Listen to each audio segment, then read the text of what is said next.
ለምን ቆየሽ?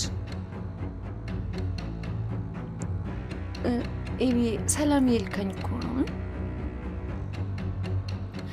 ቆይ እናንተ ልጆች እኔ የምለውን አትሰሙኝም እንዴ? ቆይ ምንድነው አላማችሁ? ለምንድነው እኔ የምለውን አትሰሙኝ? ሁላችሁ ምንድነው እዚህ ቤት እኔን የሚሰማኝ ሰው የለም እንዴ? አጥፋ። ኤቢ እንኳን እንደዚህ አታደርግ እንዳለ አንቺም ደርሶሻል እንዴ? አባዬ ታደርጋለች ስታወራ ትቆይና ከዛ እኔን በጥፊ ተማታኝ።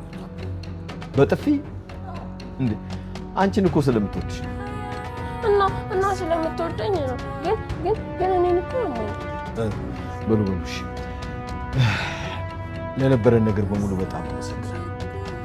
ይኸውላችሁ ከዚህ በኋላ እንጫወታለን፣ እንደሰታለን።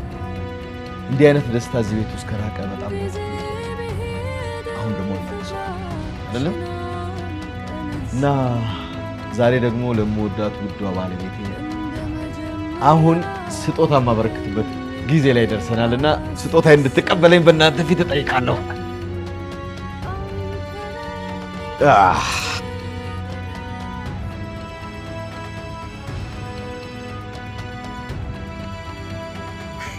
ይሄ ነው ቤታቸው።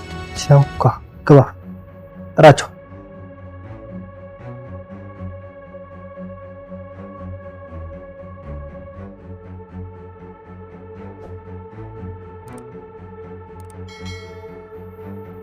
አንኳኳ እስቲ።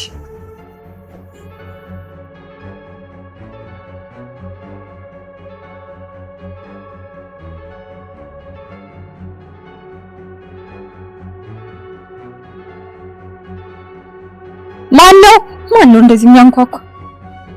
ይሄ ደግሞ የቢን ጥሪ ሊል ነው። ጤና ይስጥልኝ ከአዲስ አበባ ፖሊስ። ምን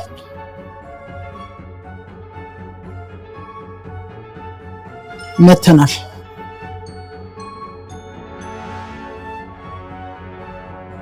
አቢጌልን በማንኛውም መንገድ የራሱ አድርጓት መኖርን የሚያስበው አርጁን በተደጋጋሚ ፖሊስ ሊያመጣባት እንደሚችል ዝቶ ብቻ አልቀረም። ጓደኛው ከጠፋበት ጊዜ አንስቶ ወደ አቢጌል ስልክ በተደጋጋሚ እየደወለ እንዲሁም ቤታቸው ድረስ በመሄድ ጓደኛውን እነሱ አግተውት እንደሆነ እንደሚያውቅ ፖሊስ ከማምጣቱ በፊት እሷ በሰላም እንድታናግረውና ነገሩን በሰላም እንዲፈቱት ቢለምናትም እሷ ግን ጓደኛውን እንደገደለችው እንዳያውቅባት በፍርሃት አንድም ቀን አግኝታው እንኳን አታውቅም። በመጨረሻም በነገሮች ተስፋ የቆረጠው አርጁን ቤታቸው ድረስ ፖሊስ ይዞ ሰተት ብሎ መጥቷል። አቢጌል ይህንን ስታውቅ ምን የምትል ይመስላችኋል? ሐሳባችሁን ኮሜንት ላይ ጻፉልን። ከዚህ ሁሉ አስቀድሞ በተመሳሳይ ሰዓት ወዳቸውን ታሞ የነበሩት አቢጌልና ዳጣ እንደምንም ወደ የክፍላቸው መጸዳጃ ቤት ገብተው እንደጠረጠሩት ነፍሰ ጡር መሆናቸውን ለማረጋገጥ ከፋርማሲ በገዙት መሳሪያ ሞክረው ውጤቱን ይዘው ወደ ሳሎን እናትና አባታቸው ጋር በፍርሃት እየተርበተበቱ ይሄዳሉ። በተመለከቱትና በጠረጠሩት ነገር ተጨንቀው ቁጭ ብለው ስለ ነገሩ እውነትነት ለማወቅ እየተጠባበቁ የነበሩት ደረጀና ማርታ አጠገባቸው እንደመጡም በፍጥነት ምን ተፈጥሮ እንደሆነ ይጠይቋቸዋል። ዳጣም በፍርሃት እየተርበተበተች ይቅርታ ብላ ስትል አቢጌልም ትቀጥልና አባዬ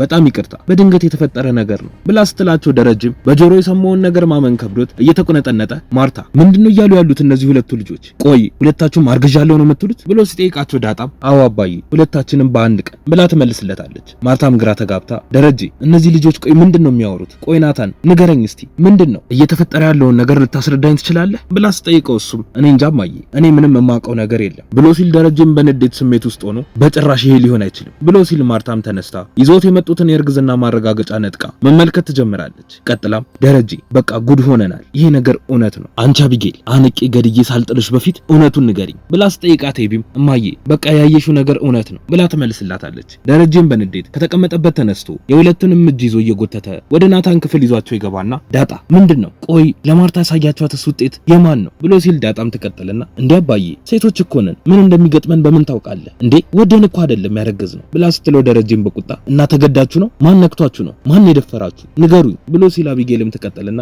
ዳጣ እውነቷን ነው አባዬ በቃ ተረጋጋ ብላ ስትለው እሱም የበለጠ ንዴቱ ጨምሮ ምንድነው የምረጋጋው ሁለታችሁም በአንድ ቀን እንደዚህ ሆናችሁ እንዴት ልረጋጋ ንገሩኝ እስቲ ማን የደፈራችሁ የት በምን አይነት ሁኔታስ ነው እንደዚህ ያለ ነገር የተፈጠረው ተናገሩ እኔ ቆሜ እያለሁ ልጆቼን ማን የደፈረው ብሎ ደጋግሞ ቢጠይቃቸውም ግን የነሱ ምላሽ ዝምታ ነበር። እሱም ይቀጥልና ይኸውላችሁ አሁኑኑ ሆስፒታል እንሄዳለን ቶሎ ውጡልኝ ብሎ በሩን በርግዶ ወደ መኝታ ቤቱ ሄዶ ከማርታ ጋር ማውራት ይጀምራል። ይጀምራሉ። እሷም ከጭንቀት ብዛት ግራ ተጋብታ ዳሪ እኔ ምንም እኮ ሊገባኝ አልቻለም፣ ቆይ በህልሜ ነው እየቃዠው ብላ ስትለው ደረጀም በህልምሽ አይደለም ማርታ ተደፍረናል ነው እኮ የሚሉት ብሎ ሲመልስላት ማርታም አይ አይሆንም፣ በፍጹም አትመናቸው፣ ሊሆን የሚችል ነገር አይደለም፣ አንተ መቼም ቢሆን እንዲች ብለህ እንዳታምናቸው ብላ ስትለው በሁኔታው ተደናግጦ ማድረግ ያለበት ነገር ግራ የገባው ደረጀ የሚቀጥልና በቀጥታ ሆስፒታል መሄድ አለብን፣ ሁለቱንም አስመረምራቸዋለሁ፣ ማርታ ሴት ልጆች ናቸው፣ እኛ እኮ ስራ ስንውል የት በምን አይነት ሁኔታ ውስጥ እንደሚውሉ እኮ አናውቅ ብሎ ሲላት ማርታም ደረጀ እያላት ያለውን ነገር ላለማመን እየሞከረች እና ተደፍሮ ሊሆን ይችላል እያልከኝ ያለው ደሪ ብላ ስትጠይቀው እሱም ይሄ ነገር የእውነት ሆኖ ከሆነ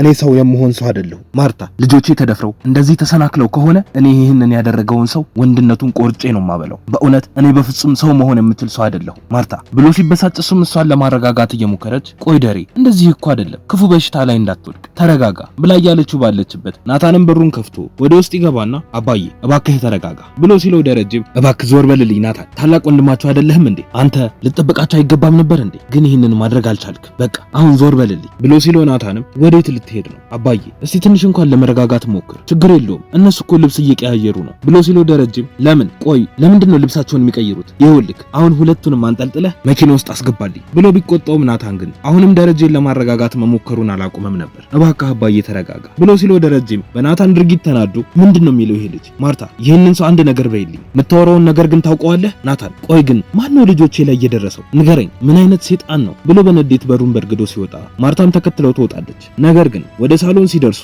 ነገሮች እንዳሰቡት ሆኖ አልነበረም የጠበቃቸው። ልጆቹ በሙሉ ተሰብስበው ቤቱን አሳምረው ኬክ አዘጋጅተው የተጋቡበትን 25ኛ ዓመታቸውን ለማክበር ሆን ብለው ያዘጋጁት ድንገቴ ፈንጠዝያ ነበር። በሁኔታው ግራ ተጋብተው ወደ እነሱ ሲጠጉም ሰርፕራይዝ ብለው ይሏቸዋል። ደረጀም ግራ ተጋብቶ እንዴ ቆይ ያላችሁት በሙሉ ውሸት ነው ማለት ነው ብሎ ሲጠይቃቸው ዳጣም አዎ አባዬ ሁሉም ነገር ውሸት ነው፣ ኤቢ ምንም አላረገዝም ብላ ስትል ናታንም ይቀጥልና አባዬ በቃ ተረጋጋ ብሎ ሲለው ደረጀም እንዴ ቆይ እንደዚህ ይደረጋል እንዴ? ቆይ አንድ ነገር ብንሆንስ ብሎ ሲል ማርታም ትቀጥልና በእውነት የሰራችሁት ስራ በፍጹም ያላሰብኩትና ከአይምሮዬ በላይ የሆነ ነገር ነው፣ በጣም ደንግጠን ነበር፣ ግን ደግሞ ያላሰብነው በጣም ደስ የሚል ነገር ነው ብላ ደረጀን ታቅፈዋለች። ናታንም ይቀጥልና እማዬ በቃ አሁን ልብሳችሁን ቀያይሩና የተከበረ ቦታችሁ ላይ ሁኑ ይላቸውና ተያይዘው ወደ መኝታ ቤታቸው ሲሄዱ ናታንም ይቀጥልና ይኸውላችሁ በቃ እነማዬ ደርሰው እስኪመለሱ የሚጨማመር ነገር ካለ ጨማምሩ፣ እኔም ልብሴን ቀይሬ ልምጣ ብሏቸው ወደ መኝታ ቤቱ ይሄዳል። ከትንሽ ቆይታ በኋላም ማርታና ደረጀ ተዘጋጅተው ከመኝታ ቤታቸው ሲመጡ ዳጣና ኤቢ የክብር ካባቸውን አልብሰው ለዚህ ቀን እንኳን አደረሳችሁ ብለው መልካም የሆነ ምኞታቸውን ይመኙላቸዋል። ጥሩ ጊዜም አሳልፈው ኬካቸውንም ከበሉ በኋላ